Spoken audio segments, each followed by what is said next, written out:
लोगों से मिलते हैं तो उन्हें बड़ी हैरानी सी होती है कि वो हमारे जैन धर्म के विषय में कुछ नहीं जानते। इसी सोच को लेकर हमने आज सोचा क्यों ना पॉडकास्ट के जरिए अपने धर्म का प्रचार करें। आज महावीर जयंती के उपलक्ष्य में भगवान महावीर स्वामी के जन्म कल्याणक को कैसे मनाते हैं ये हम आपके सामने वर्णन करते हैं।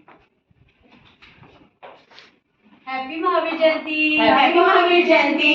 ये महावीर जयंती क्या होता है? हम जैन लोग इसे जन कल्याणक के रूप में मनाते हैं। तो वे जन्म कल्याण मनाते कैसे हैं? आम भाषा में बोलूं तो जैसे हम अपना बर्थडे हैप्पी बर्थडे के रूप में मनाते हैं, उसी तरह अपने जैन धर्म में भगवान का जन्म कल्याणक के रूप में मनाते हैं। अच्छा, चलो सबसे पहले मैं आपको गर्भ कल्याणक के बारे में बताती हूँ। जब भगवान माँ की कोख में आती है तो माँ 16 स्वप्न देखती है। हर स्वप्न का अपना ही महत्व होता है। 15 वर्षों तक रत्नों की वर्षा होती है और चारों तरफ खुशहाली ही खुशहाली होती है। ये देखो माँ के 16 स्वप्न। इसके बाद भगवान का जन्म होता है जिसको हम जन्म कल्याणक के रूप में मनाते हैं। अच्छा, तो माँ को ऐसे सपने आते हैं? मुझे तो स्विट्जरलैंड शॉपिंग और डाइनिंग सेट के सपने आते हैं।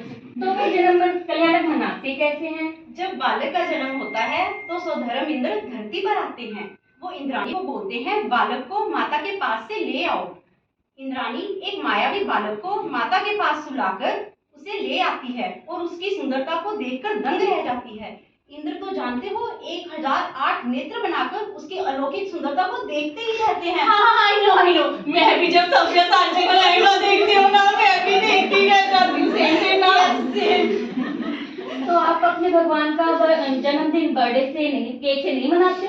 नहीं, भगवान का बर्थडे केक से नहीं मनाते। आर्य क्षेत्र में तो लड्डू होता है, लड्डू। तो फिर क्या होता है? फिर इंद्र बालक को नंदीश्वर द्वीप में पांडुशिला पर ले जाकर 1008 कलशों के साथ उसका अभिषेक करते हैं। और उस कलश का माप जानती हो तुम कितना होता है? नहीं, कितना होता है? एक कलश 8 योजन गहरा होता है, 4 योजन चौड़ा होता है और उसका 1 योजन का मुख होता है। और उसमें से पानी की धार तो ऐसे गिरती है कि पूछो ही मत। You mean 1008 कलशों का पानी on such a small baby? Is it possible? Yes, Ritu, it is possible, क्योंकि भगवान का अतिशय ही इतना होता है कि उनको वो पानी की धार भी एक फूल के जैसी कोमल लगती है। फिर तो वहाँ नदी और समुद्र ही बन जाता होगा, बिल्कुल टाइटैनिक की तरह। Very interesting. और बताओ। जब इंद्र भगवान बालक के दाएं पैर के अंगूठे पर एक सिंह का चिन्ह देखते हैं। You mean tattoo? तो सारा लोग, तीनों लोग जय जयकार से गूंज उठते हैं। वह आपको पता है कि भगवान के 5 नाम होते हैं? नहीं। भगवान के 5 नाम होते हैं, वीर, अतिवीर, महावीर, सन्मति और वर्धमान। पर इनके 5 नाम क्यों है? अच्छा, मैं तुम्हें बताती हूँ कि भगवान का वीर नाम कैसे पड़ा। एक बार जन्माभिषेक के समय इंद्र को शंका हुई कि बालक इतनी तेज व जल प्रवाह को कैसे सहन कर सकता है। तभी बालक ने अवधि ज्ञान से जानकर अपने पैर के अंगूठे से मेरु पर्वत को थोड़ा सा दबाया। यह दृश्य देखकर इंद्र को ज्ञात हुआ तो इनमें तो बहुत बल है। तभी इंद्र ने क्षमा मांगी और बोला ये तो वीर जिनेंद्र है। तभी से इनका नाम वीर रखा जाता है। अब मैं आपको अतिवीर के बारे में बताती हूँ। अतिवीर नाम कैसे पड़ा?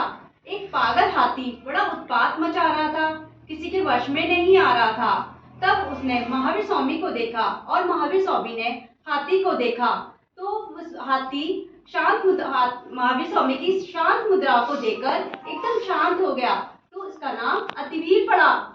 अब मैं बताती हूँ कि भगवान का नाम वर्धमान क्यों रखा गया।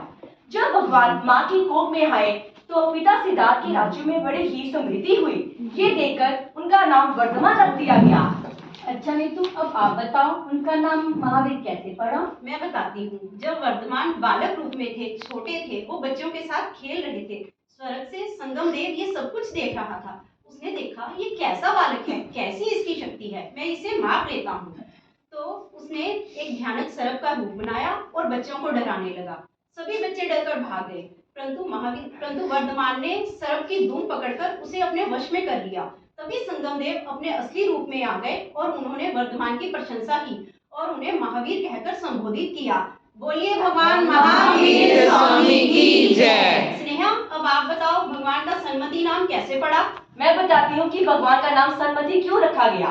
संजय और विजय नामक दो मुनियों को तत्वों की शंका हुई, तो भगवान को देखकर उनकी शंका का समाधान हो गया।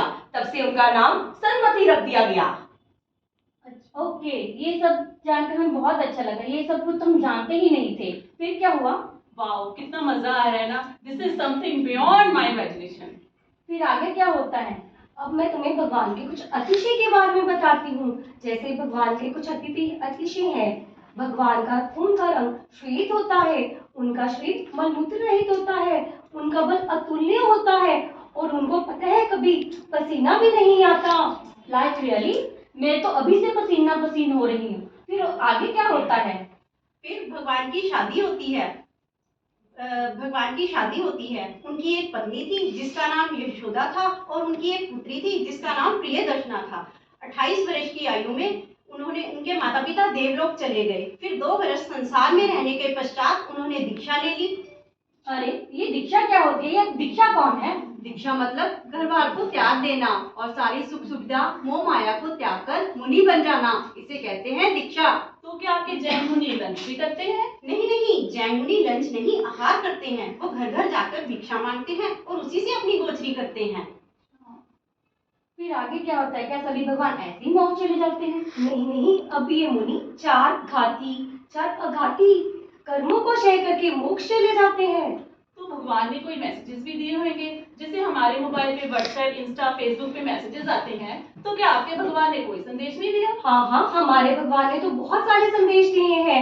जैसे भगवान महावीर स्वामी का अमर संदेश है, अहिंसा परमो धर्म और जियो और जीने दो। वाओ, ये इतना सब ग्रैंड और सॉर्टेड तरीके से हो जाता है, हमें तो पता ही नहीं था। आज से हम रोज आपके पास कुछ ना कुछ सीखने आएंगे। हाँ, जरूर आना। जरूर आना। अब आप हमारे साथ एक भजन गाओगे? हाँ जरूर। अपने जैन धर्म की सबसे। अरे रितु बोलो। नेहा आप क्यों नहीं बोल रहे? बोलो ना। शर्माओ मत, आप भी हमारे साथ गाओ ना। अपने जैन धर्म की सबसे अनमोल ये घड़ी, अपने जैन धर्म की सबसे अनमोल ये घड़ी, जन्म कल